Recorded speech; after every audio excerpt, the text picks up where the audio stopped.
Friends, आज एक confusion को और हम दूर किए देते हैं। इंग्लिश में कंफ्यूजन केवल इस बात का है कि एक ही वर्ड को अलग अलग फ्रेजेस में यूज करके उसके मीनिंग को बदला जाता है। देखिए, और वो वर्ड है एज। बहुत सारे स्टूडेंट्स कंफ्यूज होंगे और वो जानना चाहते होंगे कि एज कहाँ कहाँ किन किन मीनिंग में यूज होता है। देखिए, आज आपको क्लियर कर देते हैं। एक वर्ड है एज, इसका मतलब होता है जो कि आप जानते हैं, जैसा कि हमको कहना है कि जैसा कि आप जानते हो, तो इंग्लिश में क्या कहेंगे? As you know, as you know, जैसे कि आप जानते हो। एज यू विश, जैसी आपकी मर्जी। लेकिन अगला यूज हम करते हैं एज। एज का मतलब होता है चूंकि। जब आप बिकॉज का यूज करते हैं तो आप बिकॉज बीच में यूज करते हैं कि I can not attend my class because it is raining so heavily.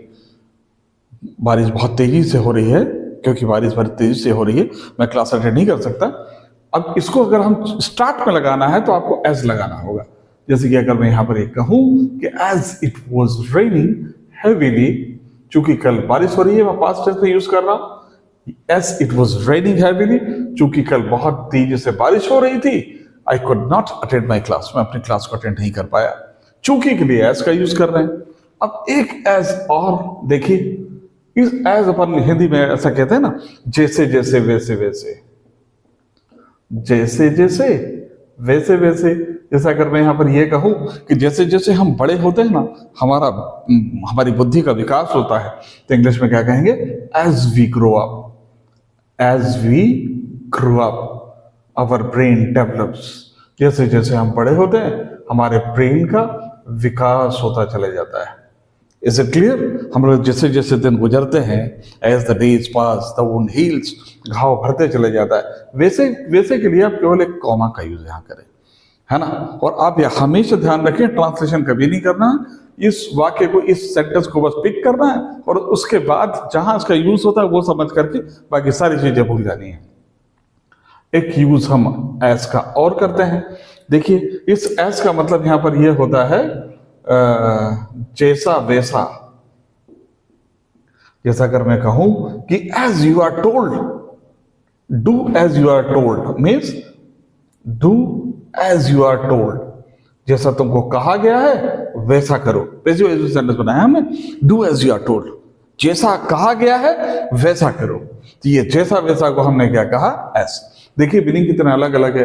एक एज जैसा कि, एक एज चूंकि, एक एज जैसे जैसे वैसे वैसे, एक होता है जैसा एंड वैसा। ऐसा क्लियर? चलिए हम आगे बढ़ते हैं और देखिए एक और use, as far as. Corrective के तौर पर एज फार एज का यूज हमने पहले भी आपको पढ़ाया है। हिंदी में कह रहे हैं यहां पर एज फार एज को जहां तक। अगर मुझे आपको कोई राय बतानी है तो हमेशा ऐसी बताइएगा, as far as I think, जहां तक मैं सोचता हूं। As far as I remember, जहां तक मुझे याद है। As far as I remember. देखिए, अगर मैं यहां पर कहूं कि एज सून एज, तो ये क्या होता है? जैसे ही। बिल्कुल ही अलग अलग भी नहीं मिलेंगे। कई सारे स्टूडेंट्स समझते हैं कि अगर तुमको एज याद हो गया तो सब चीजें आसान हो गई, लेकिन ऐसा नहीं है। एक वर्ड से मीनिंग आप निकाल लिए और आप कर लिए, आपको अलग अलग समझना होगा। एज सुन एज, अब मैं कहूं कि जैसे ही मैंने सुना मैं आ गया। As soon as I heard I came. जैसे ही मैंने सुना, as soon as I heard my blood begin to boil, मेरा खून खौलने लगा। तो ने लगा, बिगिन टू का एक यूज हम करते हैं। तो एज लॉन्ग एज, इसका मतलब होता है जब तक। जो बिगिनर्स होते हैं उन लोगों के लिए ये कंफ्यूजन हमेशा होता है कि लॉन्ग तो लंबा होता है, ऐसा जैसा कि होता है। तो हम इंग्लिश में एक बात बताते हैं, अगर आप अच्छी इंग्लिश सीखना चाहते हैं तो सबसे इंपॉर्टेंट पार्ट होता है फ्रेजेस। आप फ्रेजेस पढ़ें। अगर जो लोगों को भी फ्रेजेस का नॉलेज इंग्लिश में अच्छा है, वो वही लोग अच्छे इंग्लिश को बोल पाते हैं। इसलिए फ्रेजेस पे सबसे ज्यादा कॉन्सेंट्रेट करना चाहिए। कभी वर्ड का कोई मीनिंग नहीं होता। हम बचपन में ऐसे ही पढ़ते थे कि गो का मतलब जाना, कम का मतलब आना। लेकिन ये जो तरीका है पढ़ने का, ये अपने आप में बहुत गलत है। आप कभी भी उसको ब्रॉडली देखें कि हर एक वर्ड के कितने सारे यूज होते हैं और अलग अलग यूज को समझने की कोशिश करें। बहुत आसानी से इंग्लिश को इंप्रूव किया जा सकता है, लेकिन जब तक हम समझेंगे नहीं, जब तक वो बात बनेगी नहीं। कि अगर मैं कहूं कि जब तक मैं जिंदा हूं, as long as I am alive, I will fight for my right. अगला सेंटेंस आप बना सकते हैं। इंग्लिश में एक बात बहुत अच्छी है कि जब आप एज लॉन्ग एज लगा लिया तो तब तक के लिए केवल आपको एक कॉमा लगाना है कि जब तक मैं जिंदा हूं मैं लूंगा sir, as long as I am alive I will fight. अब हम आगे बढ़ते हैं। एक यूज और पढ़ा होगा आपने, एज वेल एज। इस एज वेल एज का मतलब होता है साथ ही साथ ये भी। कभी दो चीजों को जोड़ना है तो आप एज वेल एज का यूज कर लें। अगर मुझे बोलना है कि हिंदी और साथ ही साथ इंग्लिश भी, Hindi as well as English. अब ये सेंटेंस को अपन ट्रांसलेट करते हैं कि मैं इंग्लिश बोल सकता हूं, I can speak Hindi as well as English as well as Punjabi as well as Marathi. Is it clear? जितनी भी लैंग्वेज आप जोड़ना है, I as well as my brother, I as well as my brother, मैं और मेरा भाई भी। तो यहां पर एज का यूज साथ ही साथ भी के लिए हुआ। इसी तरह से एक यूज एज वेल का भी होता है। अब बच्चे बचपन से या तो वेल को कुआं समझते हैं या वेल अच्छा समझते हैं, लेकिन एज वेल का मतलब होता है भी। अगर मुझे बोलना है यही सेंटेंस को, अगर मुझे बोलना है Hindi and English as well, Hindi and English as well. Hindi में ऐसा भी कहते हैं हम लोग, लगे हाथों। अपन बोलते हैं कि post this letter as well, लगे हाथों इस लेटर को भी पोस्ट कर देना आप। तो लगे हाथों is called as well. Is it clear? तो I can speak Hindi and English as well. अब हम कुछ यूज और पढ़ा देते हैं आपको। तो एज वेल का मतलब क्या हुआ? भी।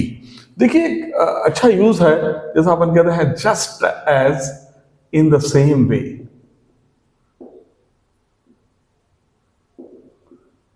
जैसा अगर मुझे यहां पर यह कहना है कि just as you speak Hindi, जैसे कि तुम हिंदी बोलते हो ना, just as you speak Hindi you can speak English also in the same way. What? In the same way you can speak English also. तुम इंग्लिश भी बोल सकते हो। जैसे कि आप सोचते हो ना, just as you think in the same way I also think. तो ये बात समझ लें आप, है ना। एक यूज हम आपको और पढ़ा देते हैं। अगर मुझे बोलना है एज इफ, और यू में यूज हियर एज दो, एज इफ या एज दो हिंदी में कहते हैं मानो। क्या कह रहे हैं? मानो की। जैसे कि हम ये कहें कि तुम पूछ तो ऐसा रहे हो कि मानो कि कुछ जानते ही नहीं हो, है ना। यो बात तो ऐसी करती है, she talks as if she were a doctor. बात तो ऐसी करती है मानो कि कोई डॉक्टर हो, है ना। लेकिन एक बार याद रखिए, शी के साथ वर का यूज हुआ, ये सब्जेक्टिव मूड पे यूज होने वाला वर्ड है। मुझे उम्मीद है कि आप लोगों ने इसको बहुत अच्छे से समझा होगा। और याद रखिएगा, इस तरह के लेक्चर्स लगातार अटेंड करते रहिए, चीज सेल्टा से जुड़े रहिए। बाय।